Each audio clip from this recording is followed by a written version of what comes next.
জীৱ জন্তু আৰু মানুহৰ মাজত পাৰ্থক্য হৈছে সামান্যতম বস্তু বিবেক বুদ্ধি জ্ঞান।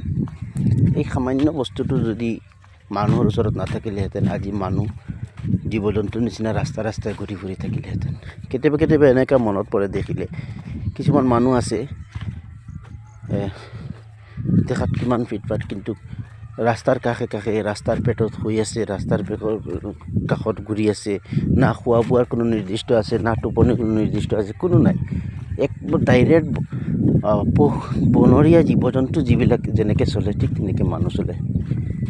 একমাত্ৰ সৃষ্টিকৰ্তাই তেখেতৰ মূৰৰ পৰা এই জ্ঞান বুদ্ধিটো অলপ আঁতৰাই দিয়াৰ কাৰণে মানুহ জীৱ জন্তুৰ সমতুল্য হৈ পৰিছে।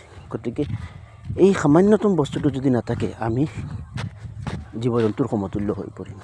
মানুহৰ এই বস্তুটো মূল্য দিয়া প্ৰয়োজন। যদি তাৰ প্ৰতি মূল্য দিয়া নহয়, মানুহ অট'মেটিক জীৱ জন্তুৰ সমতুল্য হৈ পৰিব।